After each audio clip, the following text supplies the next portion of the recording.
Irmãos, nós vivemos numa era onde a influência digital tem um impacto gigantesco sobre a sociedade. As redes sociais moldam opiniões, comportamentos e até ditam os valores morais que devemos seguir.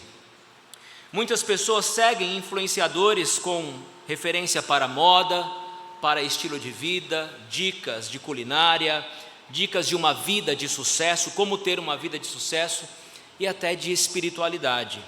Agora, qual é o perigo desses influenciadores digitais, sobretudo no contexto de crianças e adolescentes?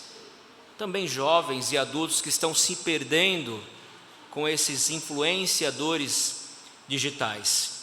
Na era digital, crianças e adolescentes estão cada vez mais expostos aos conteúdos de influenciadores que moldam a sua forma de pensar, de agir e até de definir a sua identidade. Embora muitos influenciadores apresentem conteúdos positivos, conteúdos educativos, há um perigo real quando aqueles que possuem grande alcance promovem valores distorcidos com os princípios cristãos. E aí nós temos um estímulo exacerbado ao materialismo, comportamentos meramente comerciais, exposição a conteúdos sexuais e até de violência explícita. Nós entendemos, meus irmãos, que o mundo virtual é um mundo apenas de aparência, não é o mundo real. Você não vê ninguém nas redes sociais triste, depressivo, deprimido. As fotos são sempre felizes, rodeado de amigos, sempre promovendo uma vida que você não pode atingir ou alcançar, uma vida plena, uma vida completa, uma vida sem frustrações. E muitos influenciadores projetam uma vida aparentemente perfeita e criam estigmas, padrões pelos quais nós e os nossos filhos querem seguir, querem atingir, querem alcançar. Só que quando eles deparam com a vida real, eles se frustram, eles têm a sua autoestima rebaixada. Isso gera insegurança, isso gera problemas como ansiedades, transtornos, depressão. E o que é pior é que muitos influenciadores estão normatizando princípios e valores contrários à palavra de Deus. Alguns influenciadores promovem comportamentos que contradizem os nossos princípios cristãos, como o consumismo desenfreado, a hipersexualização. Já pararam para pensar? Já pararam para pensar que as nossas meninas, atenção crianças, olha aqui para mim, já pararam para pensar que as nossas meninas estão sendo expostas a esses conteúdos? E os vídeos que elas gostam de ver são conteúdos se maquiando, se produzindo, mostrando uma beleza apenas estética. Já pararam para pensar sobre isso? Já pararam para pensar sobre a hipersexualização dos nossos filhos através de conteúdos que às vezes a nossa mente parece tão pequenos, mas que tem uma conotação por trás disso, querendo promover uma criança a uma mulher e expor a um conteúdo que não é próprio para a idade delas? Sim, nós precisamos ficar alertas enquanto pais aos que os nossos filhos têm assistido. Quem são os seus influenciadores digitais? Quem eles estão seguindo nas redes sociais? E aí vocês veem conteúdos sexuais expostos, linguagem vulgar, o desrespeito aos pais, às autoridades. Isso tem influenciado jovens e crianças. Eles estão crescendo com esses valores que são totalmente contrários à palavra de Deus. Meus irmãos, há também um risco, devido a esses influenciadores digitais, de manipulação e exploração. Muitas marcas utilizam influenciadores para promover os seus produtos, e às vezes de forma sutil, fazendo com que crianças, adolescentes desejem consumir sem um senso crítico. Além disso, há conteúdos que podem aumentar e estimular a criança ou adolescente a desafios perigosos. Viram como nos últimos anos e meses houve ataques a escolas? crianças queimando as suas próprias casas. Sabem como eles fazem isso? Através de desafios na internet. Eles são desafiados a ir e assassinar, tirar a vida de uma ou duas pessoas, e eles vão, simplesmente por influência desse mundo digital ao qual nós estamos submetidos, estimulando a influência. E sem parar para pensar, meus irmãos, nós submetemos aos nossos filhos aos filmes, aos desenhos que estão cheios de conteúdos de cultura woke, com ideologia de gênero. Eles estão lá sendo estimulados, estão assistindo isso, estão absorvendo, ainda que de forma sutil, esses valores. E nós somos responsáveis por isso. Já pararam para pensar quanto tempo nós estamos perdendo nas redes sociais? Quanto tempo passamos rolando o nosso Instagram, o nosso TikTok? Já viram quanto tempo isso consome das nossas vidas e da vida dos nossos filhos? E meus irmãos, não veem isso como algo que é apenas uma exposição sem nenhum interesse, sem nenhuma intenção. São influenciadores, influenciando as nossas vidas e a dos nossos filhos. O excesso de tela tem emburrecido a nossa geração. O excesso de tela tem feito com que os nossos filhos não pensem, não estimulam o pensamento crítico, a análise, estão estimulando nossos filhos a viverem num mundo de ilusões. Eles deixam de participar do mundo real. O consumo desenfreado de conteúdos digitais tem afastado crianças, adolescentes, jovens e adultos da leitura da palavra de Deus, do convívio familiar. Você não se assenta mais para almoçar, para jantar com os seus filhos, porque ele prefere comer no quarto ou na sala, assistindo TV ou rolando o seu celular, a tela do seu celular, e não tem mais diálogo, não tem mais convívio familiar, porque a era digital tem roubado esse tempo tão precioso que poderíamos ter ao lado da nossa família. Muitas horas se passam nas redes sociais, e aí o nosso filho e nós mesmos não conseguimos ter foco nos estudos, não conseguimos desenvolver uma vida devocional, deixamos de cumprir as nossas responsabilidades da vida real, deixamos de crescer espiritualmente por causa dessas influências que o mundo digital tem tomado conta das nossas vidas. E como nos proteger? Como proteger as nossas crianças, os nossos adolescentes? Primeiro, nós precisamos ensinar a eles o que é discernimento. Ajude-os a avaliar criticamente os conteúdos que eles têm consumido à luz da palavra de Deus. E faça você mesmo essa autoavaliação. Avalie o conteúdo que você tem consumido na internet.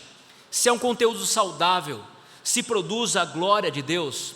Acompanhe os seus filhos de perto.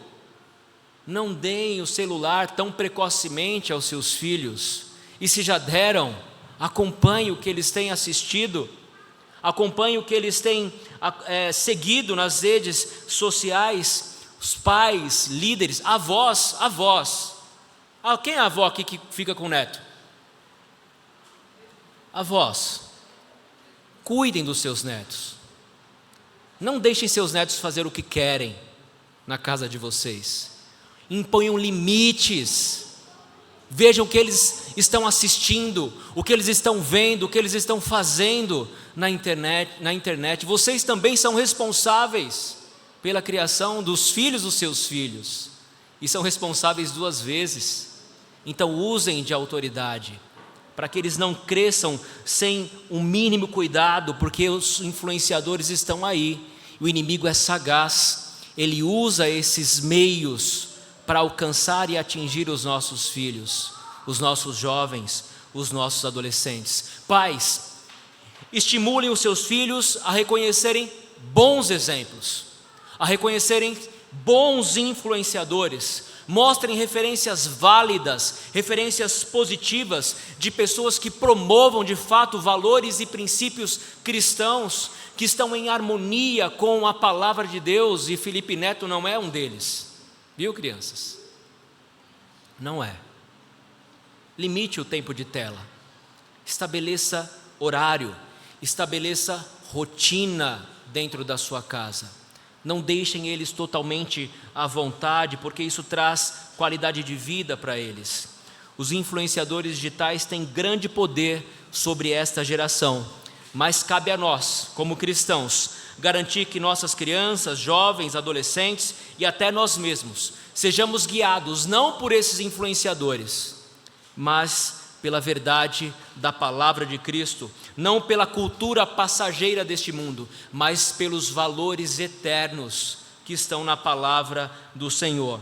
E precisamos questionar a nós mesmos: quem tem exercido influência sobre as nossas vidas? E questionar também, qual tem sido a minha influência na vida do meu irmão, na vida do meu próximo?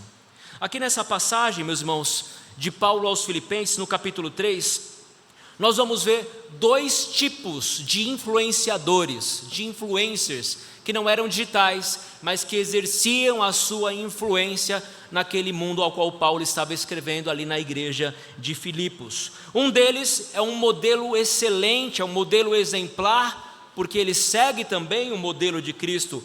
Entretanto, o outro modelo que é colocado aqui é um modelo muito ruim, é uma influência negativa, porque são inimigos da cruz de Cristo. E ele vai exortar os crentes a seguirem o seu exemplo, se afastarem das más influências, reconhecerem essas más influências e gerar um contraste nesses dois tipos de influenciadores e as suas influências que impõem a igreja de Cristo. Um mais voltado às coisas terrenas, às coisas materiais, mas o outro que promove os valores eternos, que promove a visão da volta de Cristo, o anseio pelo retorno do nosso Salvador. E a ênfase aqui, meus irmãos, é mostrar que nós, como cristãos verdadeiros, temos a nossa cidadania no céu. A nossa pátria, ela é celestial, e o ensino mostra que nós somos cidadãos dos céus, e por isso temos que ter como exemplo a vida de Cristo, a influência e o modelo de Cristo. Então a primeira lição desse texto, meus irmãos, que eu quero que vocês guardem no coração, é que devemos seguir bons influenciadores, seguindo bons exemplos de fé. Sigamos bons influenciadores. Olhem só o versículo 17.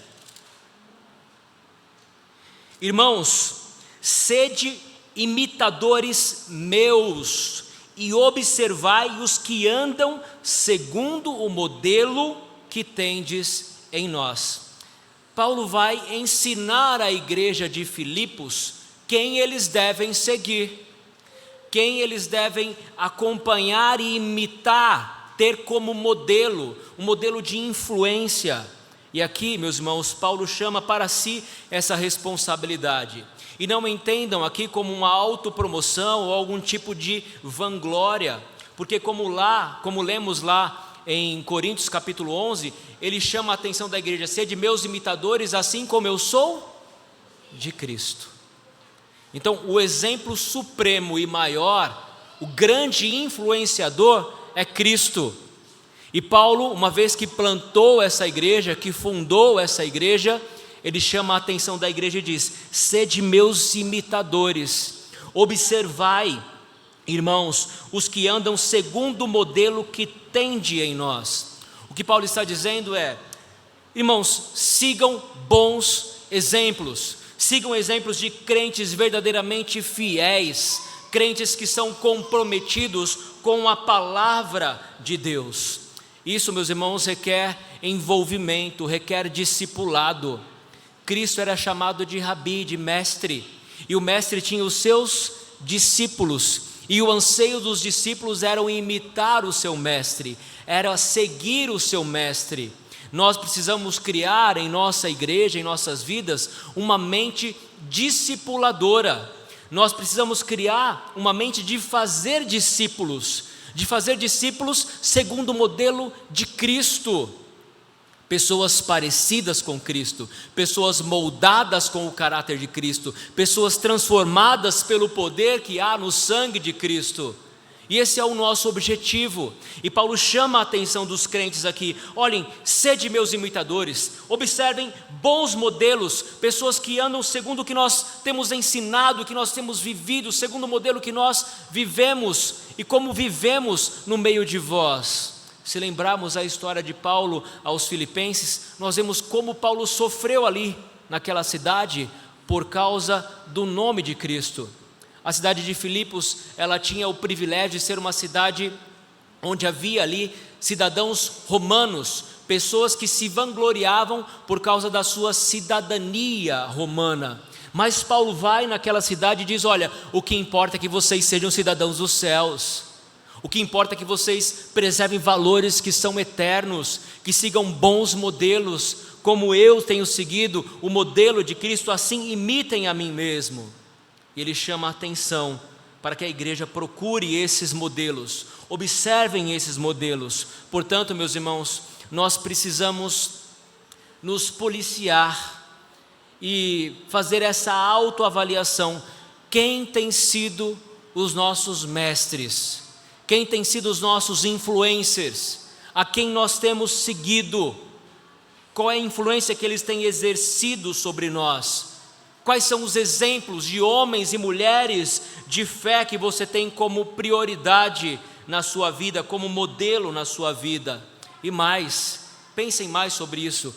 O seu testemunho tem influenciado positivamente as pessoas à sua volta? Podemos ser chamados de discípulos de Cristo que imitam o nosso Mestre e a partir de então exercer boa influência àqueles que nos cercam? Sigamos bons exemplos. No versículo 9 do capítulo 4 ele diz: o que também aprendestes e recebestes e ouvistes e vistes em mim, isso praticai.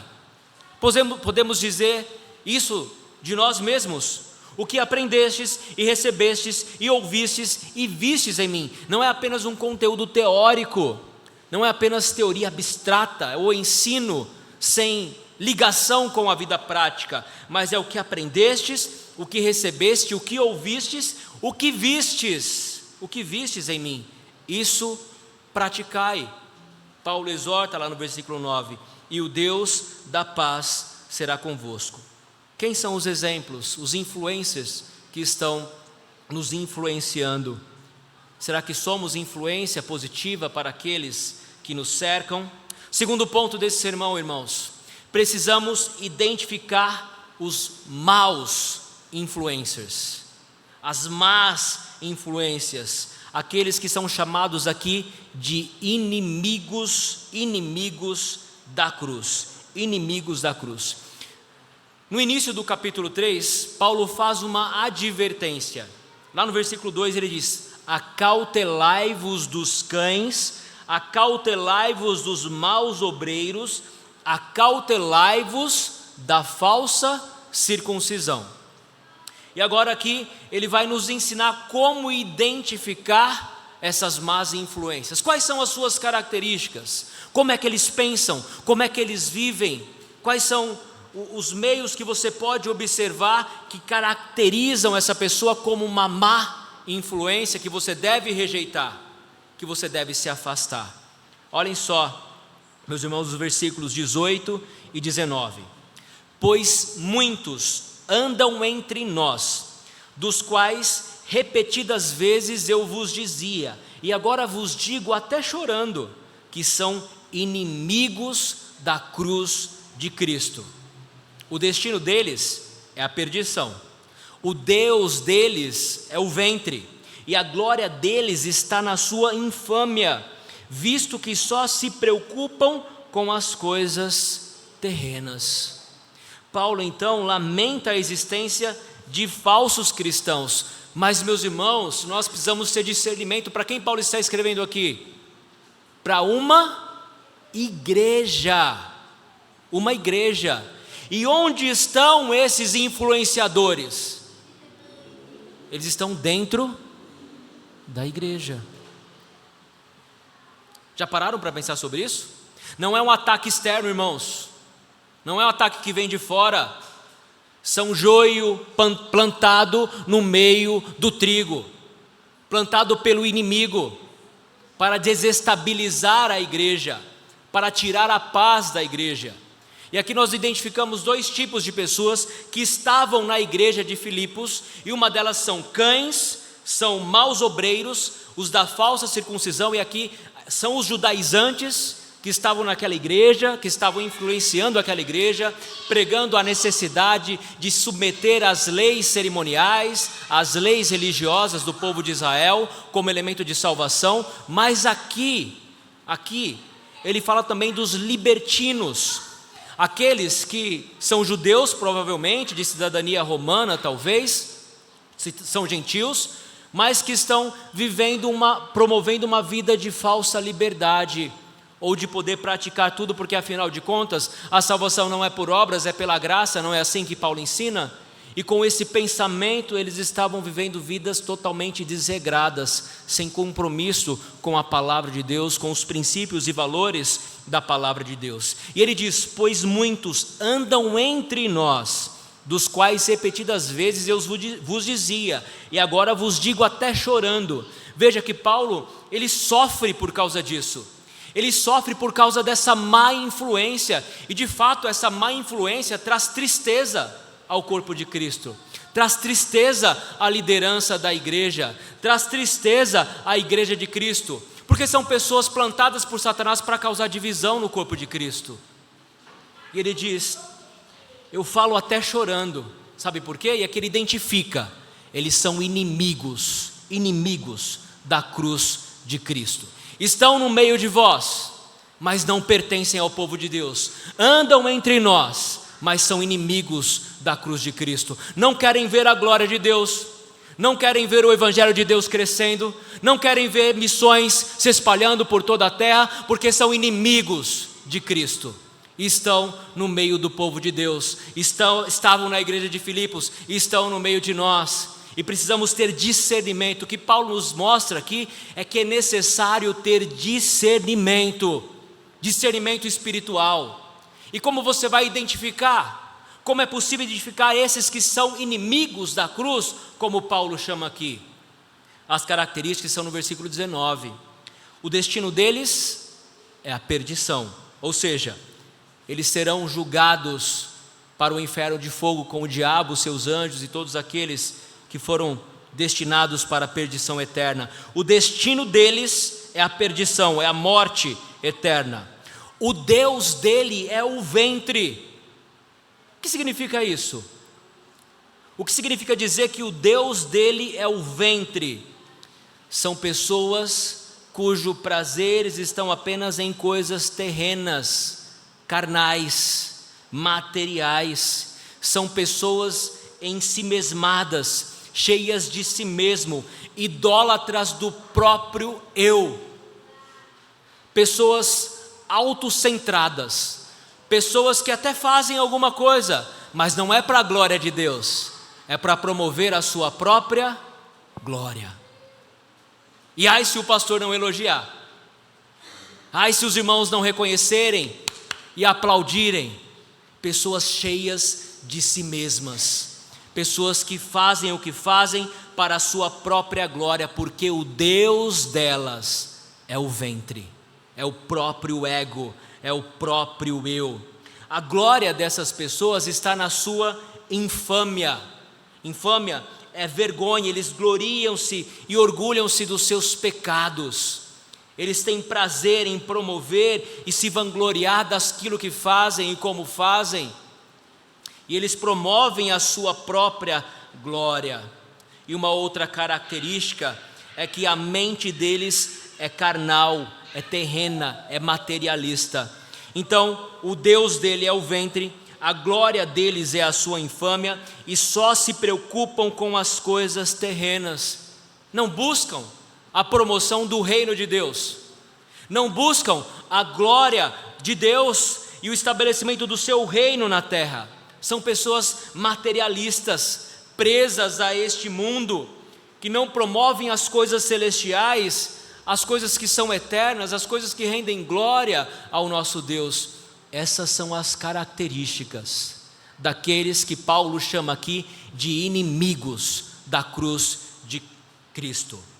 Autocentradas, o Deus dele é o ventre, pessoas que só se preocupam com coisas materiais e que têm alegria ou glória de promover a sua própria infâmia, a sua própria vergonha.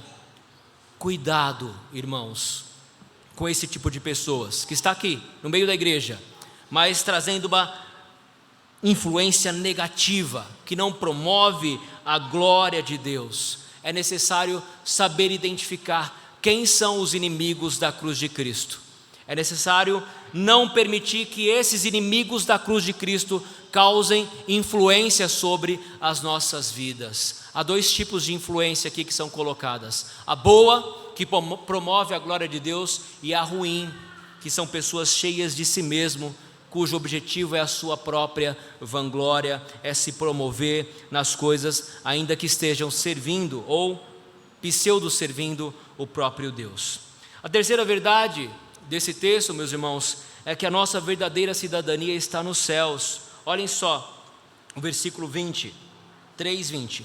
Pois a nossa pátria está nos céus, de onde também aguardamos o Salvador, o Senhor Jesus Cristo, o qual transformará o nosso corpo de humilhação para ser igual ao corpo da sua glória, segundo a eficácia do poder que ele tem de até subordinar a si todas as coisas. Vejam que ele vai fazendo um contraste. Ele fala: sigam o meu exemplo, sede meus imitadores. Cuidado com os maus exemplos, com as más influências, com os maus influenciadores. Depois ele volta para o exemplo positivo e diz: a nossa pátria está nos céus. Há um contraste aqui. Enquanto os maus obreiros, os da falsa circuncisão, aqueles que são chamados de cães, de inimigos da cruz de Cristo, priorizam as coisas materiais, nós que seguimos a Deus, o verdadeiro Deus, e bons exemplos que ele nos coloca, como Paulo, como Cristo, nós percebemos que a nossa pátria, irmãos, está nos céus, e aguardamos o nosso Salvador e Senhor Jesus Cristo. Quando Paulo escreve aos Colossenses, lá no capítulo 3, ele faz essa mesma observação.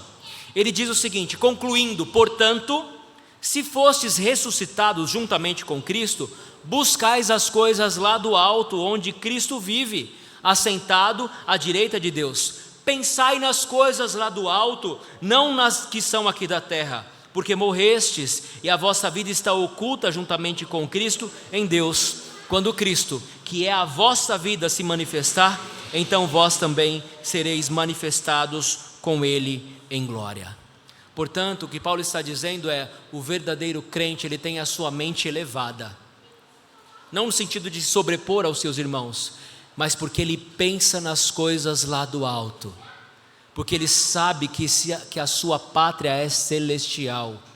E quando ele entende que a sua pátria é celestial e que ele está aqui para promover a glória de Deus, ele vai se preocupar com questões mais importantes, com a evangelização, com a promoção do reino de Deus, com a obra missionária, com o cuidado para com os seus irmãos, com o aconselhamento, com a luta de um irmão contra o pecado, porque a mente dele pensa nas coisas que são celestiais, que são maiores e menos limitadas do que esse plano terreno.